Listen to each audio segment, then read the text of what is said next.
पूरी की पूरी इस सरकार की जो गलत नीतियां हैं उनका विरोध करने आए हैं और पूरी सरकार को कंडेम करते हैं। और ये सरकार सत्ता में रहने लायक ही नहीं है। आप किसको नहीं लूटा? छात्रों को नहीं लूटा, महिलाओं को नहीं लूटा, किसानों को नहीं लूटा। अब ये देख लो, ये छात्र जो लगातार नारे लगा रहे थे जय श्री राम के, आज ये कहाँ फंस के खड़े हो गए हैं? अरे यही वही हिंदू है जिसका प्रोपेगेंडा फैला करके ने इस देश के अंदर जो सत्ता में बैठे। हम तो पूछना चाहते हैं, मोदी जी ये देख लो, आप जिसको तैयार कर रहे थे वो ही है बच्चे आज आपसे न्याय की उम्मीद कर रहे हैं, आपसे अपने हक अधिकार मांग रहे हैं।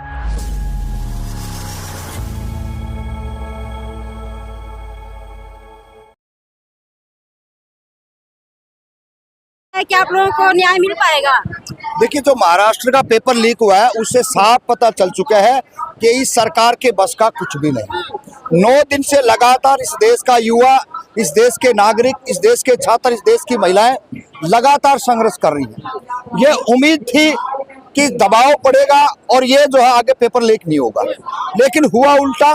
पूरा देश की नजर पेपर के ऊपर थी, लीकेज हो गया। और उधर धर्मेंद्र प्रधान शिक्षा मंत्री से जब पूछा जाता है कि जंतर मंतर पर कौन लोग बैठे हैं तो किन शब्दों से नवाजा है, ये पूरे देश के लोगों ने देखा है। तो समझने का विषय है कि जिस तरीके से वो हमें आतंकवादी बता रहे हैं, तो हम इस बात को साफ कहना चाहते हैं कि हम आतंकवादी नहीं हैं। हम इस देश के नागरिक हैं और आप जो भाषा बोल रहे हो, आप जो शब्द कह रहे हो हमारे को, वो आपके ऊपर लागू होते हैं। क्यों लागू होते हैं? क्योंकि अगर आपको जरा सी शर्म होती, पूरे सिस्टम को अगर उनको जरा सी भी शर्म होती, तो शायद कम से कम इस देश के अंदर जो आक्रोश है उसको रोकथाम ये कर लेते, लेकिन नहीं हुआ। अब यही होगा कि इसमें खाप पंचायतें भी आ गई हैं और लगातार तमाम और संगठनों के लोग हैं वो भी आगे हैं। लेकिन ये नो नहीं है, ये 13 महीने का जो संघर्ष था उसी तरीके से आंदोलन चलेगा।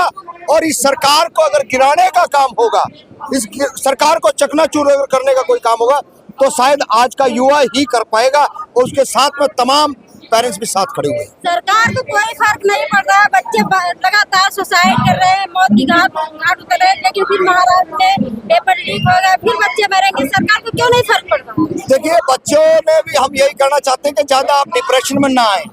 ये तानाशाही सरकार है, इस सरकार से लड़ो। आत्मदाह करना या सरकार से परेशान होके अपनी जीवन लीला समाप्त करना, ये कायरों का काम है। आप लड़िए ना। अरे मरना तो है ना। अरे मरने की जगह और शैतान दिल्ली का जंतर मंतर है। एक आदमी ये 13 नंबर लिखेगा इस पेड़ के ऊपर, एक राजस्थान से आकर के यहाँ फांसी खाई थी।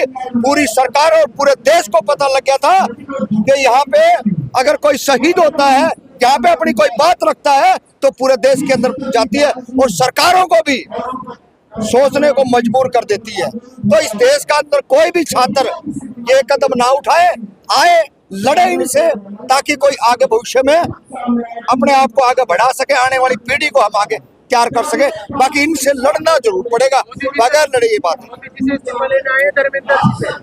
देखिए, हम पूरी की पूरी इस सरकार की जो गलत नीतियां हैं उनका विरोध करने आए हैं और पूरी सरकार को कंडेम करते हैं। और ये सरकार सत्ता में रहने लायक ही नहीं है। आप किसको नहीं लूटा? छात्रों को नहीं लूटा, महिलाओं को नहीं लूटा, किसानों को नहीं लूटा। अब ये देख लो, ये छात्र जो लगातार नारे लगा रहे थे जय श्री राम के, आज ये कहाँ फंस के खड़े हो गए हैं?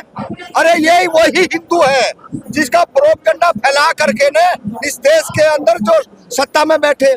हम तो पूछना चाहते हैं, मोदी जी ये देख लो, आप जिसको तैयार कर रहे थे वो ही है बच्चे आज आपसे न्याय की उम्मीद कर रहे हैं, आपसे अपने हक अधिकार मांग रहे हैं। लगातार 3 बार सरकार बना लिए हैं मोदी जी ने और कह रहे हैं। देखिए, सरकार कैसे बनती है ये आप और हम खूब जानते हैं। इस देश के अंदर 25% लोग वोट देते हैं और 10% ये ईवीएम से चोरी करते हैं और 65 से 75%, 65% जो लोग हैं वो इसके खिलाफ हैं। और फिर भी जो कुछ लोग कहते हैं कि सरकार ये बना लेते हैं, तो सरकार ये नहीं बनाते हैं। जनता इनके पक्ष में नहीं है, जनता इनके शुरू से विरोध में थी, लेकिन ये तिगड़मबाजी करने वाले हैं। एक हरियाणा के एमपी ने कहा था कि भाई हम तो ये सोचा ना कि 50 करोड़ में बिकाएंगे, तो वो 50 लाख में बिकने की औकात हो, वो कह रहे थे 1 करोड़ दे देंगे। तो इन्होंने जो राम के नाम से या इन्होंने और तरह तरह के माध्यम एक प्रधानमंत्री केयर फंड से जितना पैसा, जितना खून नोटबंदी से इन्होंने लूटने का काम किया है, उससे साफ पता चलता है कि ये अपना अहंकार के अंदर है और आज इनका अहंकार टूटने वाला है। अरे आप तो राम की भी बात करने वाले थे, राम मंदिर में भी चोरी डकैती डलवा दी है। जहाँ डकैतियां डल रही हो और छोटे मोटे जो कर्मचारी हैं उनके ऊपर आपने आरोप लगा के जेल में डाले, असली जो मगरमच्छ हैं उनको लेके आओ। तो ये चारों साइड से अब शिकंजा में टाइट होने लग रहे हैं।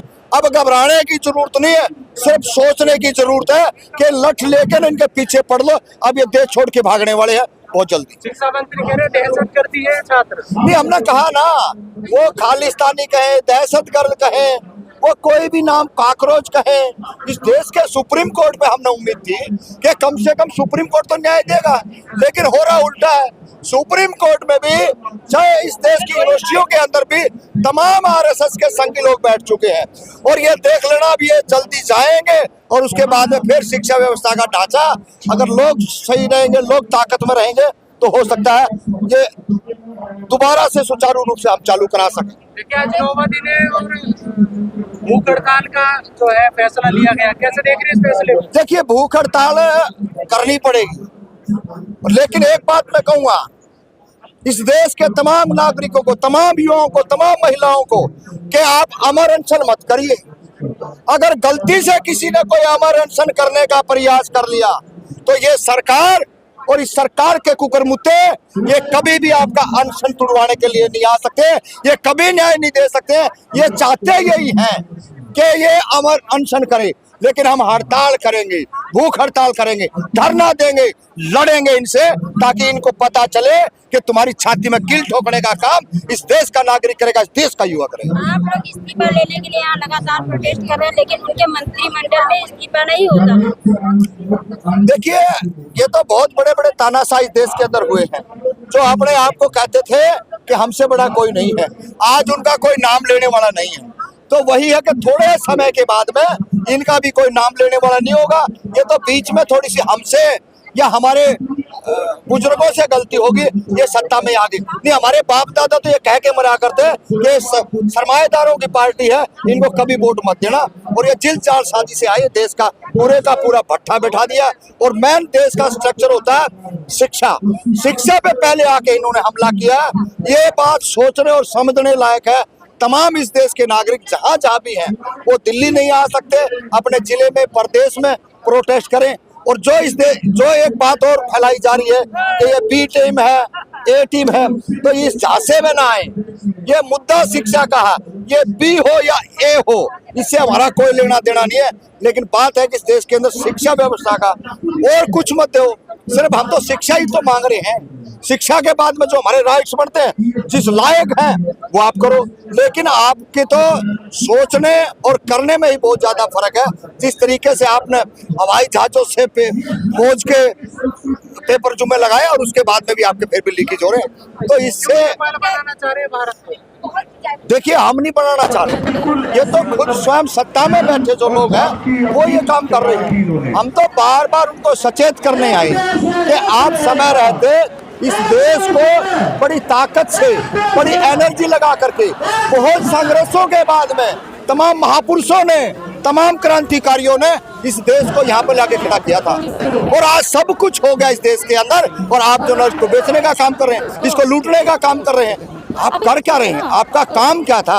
आपका तो यह काम था, आपने सारी चीजें, आपने रोड मिल गए थे, एयरपोर्ट मिल गए थे, अच्छी यूनिवर्सिटियां मिल गई थी, अच्छे स्कूल मिल गए थे। अरे आप उनको बढ़ाते ना, आपने क्या किया?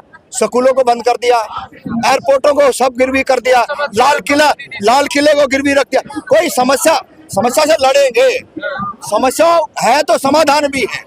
इस देश के लोग लड़ने वाले लोग हैं और आगे बढ़ेंगे और सरकार को जो ना इस देश से भगाकर पीछे छोड़ेंगे। ठीक है। ओके।